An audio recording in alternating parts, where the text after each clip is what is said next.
questions or anything that they want to ask or anything like that, feel free.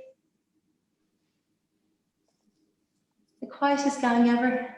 No, just asking questions. I'll start in. Apart from the fact that foam rollers are basically evil, have you any thoughts on things like the hyperized volt massage gun or the Theragun? On the what? The hyperized volt, they're like the massage guns that are kind of... Are they the little ones that cause the pulses and you massage in? Yeah, those ones. I've not heard too much about them. I haven't used them myself, so I don't really know.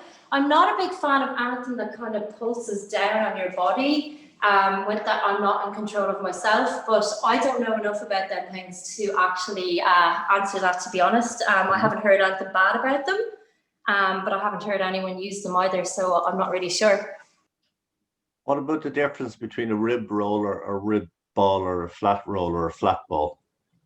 There's not much difference, to be honest. Not really. I prefer the kind of ribbed ones, the ones that have the little like things like my one here, just because it gives me a little bit more sensation. There isn't really any difference between just having the kind of flat one or whatever. I find these ones are a little bit better. It just kind of rolls the muscles a little bit more. And you have to be quite careful with foam rolling as well, not to you have to be very aware of your body, not to over pressurize onto them, because sometimes it can cause a little bit of nerve damage if you press way too much, you know. So foam rolling is definitely a technique that you kind of, so the ball that I have, they're good. I prefer using the ball, to be honest. Just smaller and more sensitive on the body, so your body reacts a little bit faster, or your body can tell a little bit faster. But yeah, foam rolling is great. It really, the body is made up. Don't give you too much more information because I know we give you loads there, but our body is connected by fascial tissue. So we have muscles, we have bones, we have nerve systems, all this. And then there's this, if you thought of a chicken, you know, that white kind of film that's across a chicken that you often see, you cut it off, like it looks like fat. That's kind of fascia. That's what we call fascia. So we have that in our body. So if you thought about it, muscles, we have two muscles, or we have fibers in our muscles, and this is what they do, they glide. And they're naturally meant to do that. So they glide to lengthen and they glide back to shorten. And that's the way muscle fibers work. But with fascial fibers, which run through our body, they're not stacked like this. They're more interwebbed. So if you thought about hot cross bun, they're a bit more interwebbed.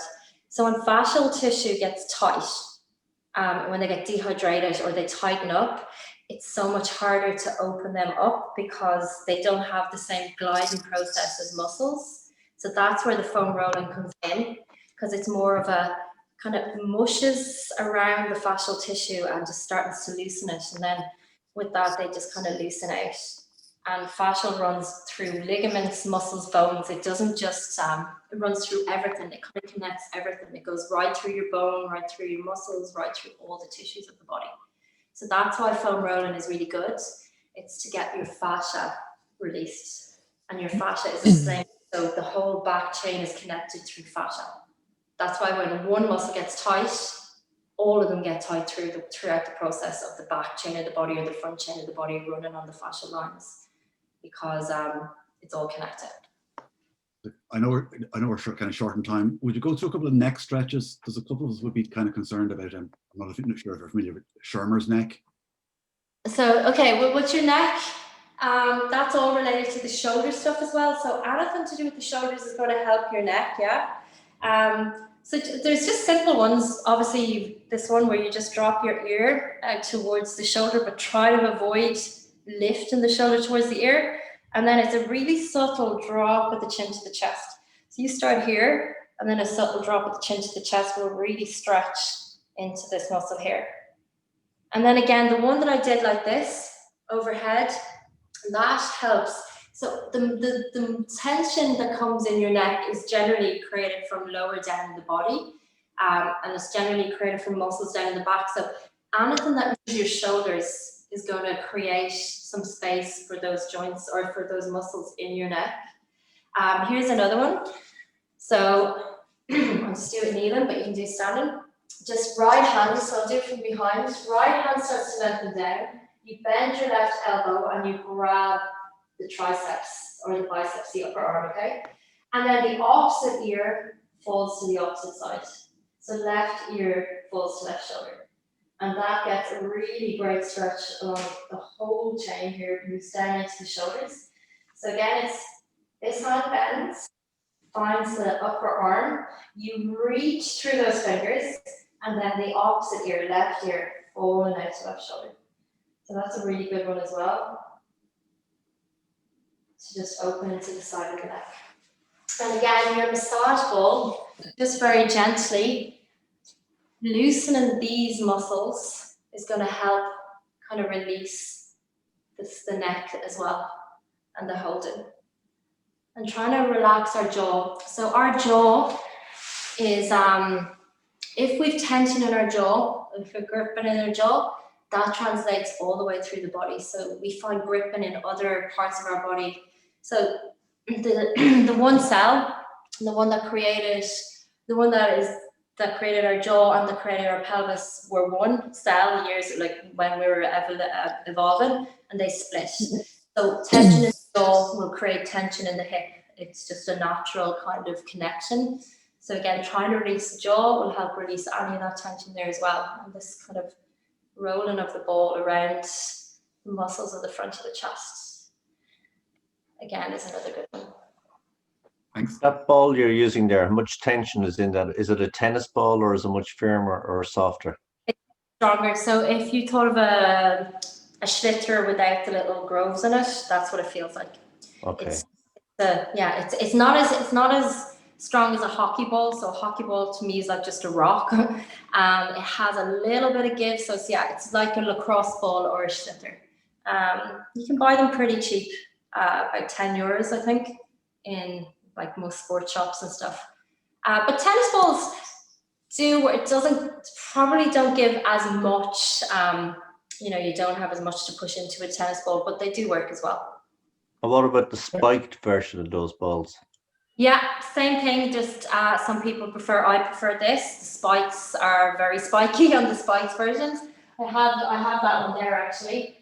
It's the same, pretty the same. Okay. They're just, this one just, some people prefer it. They like the spikes. They like that just extra sensation of something pressing in, whereas I just prefer this smoother one.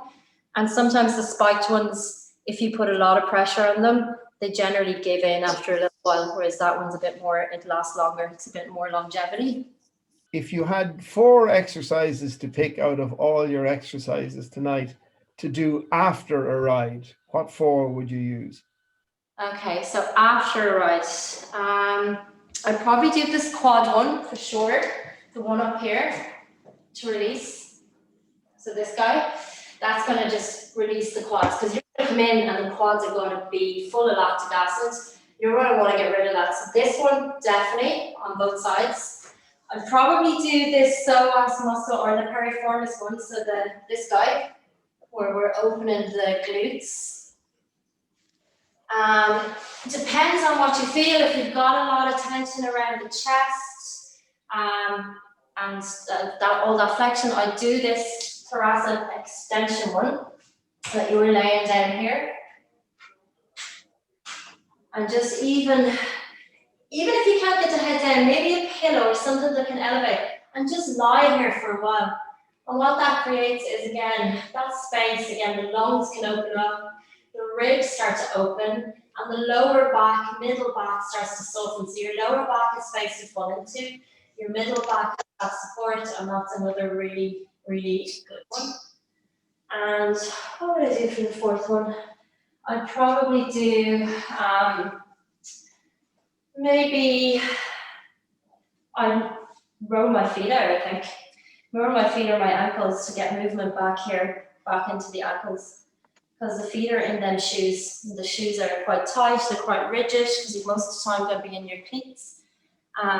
So I'd roll the shins and kind of try to stretch for the shin bone, so that no shin splints. They're probably the 4 I do when I come in. Have a bath as well. It's another good one. Sherry, that was super great for the shoulder ones. You kind of reminded me ones that I've forgotten about them, and the one with the strap, that's great, because I'm shoulders are a problem? I noticed myself, I cycle for years, like just doing sportives and stuff like that, and just the 140, 160k kind of things, like not competitively or anything. But I've been cycling years, and I'd say about 8 years ago, I would get off the bike and everything would absolutely ache, because I was quite a compressed person. I didn't have the flexibility. I played a lot of sport, and that sport just compressed me over years, just constantly not stretching, not looking after my body. And I used to remember coming off the bike and my shoulders probably would have been the worst for me, actually, and my lower back would be killing me. But over the years, I've constantly been doing yoga and Pilates, and I've strengthened my core, and I've become way more flexible. I get off the bike after 140k, 160k, and I feel great, like, because I have length. I think the main thing for me was the spine just was so rounded the whole time, and everything was being pulled upon then. Like, my hamstrings were getting weak and long, and everything, just low back was pulled upon. So it really does, mobility, flexibility work just makes everything so much more comfortable. And when your body is comfortable, your mind generally starts to feel a bit more at ease as well. You know, you're not worried about kind of tightness and tension, and you're giving up or not being able to make it, and everything just gets, your cycling just is more enjoyable. And I think for most of us, like, that's what we want, unless we're really competing at a higher level. It's like, we just want to be comfortable, we want to enjoy our cycling, and this sort of work helps. Sherry, I'd just like to thank you on behalf of the members and the committee. And I know there was people who couldn't make the session tonight, but they'll definitely watch it on the video link. Hopefully, you've certainly given us loads of information and food for thought. I liked the bit about the visualization and the breathing on the bike, just something to keep your mind off the pain that your body's in or whatever. But it was very interesting. Thanks a million. Not at all. Thank you so much for joining.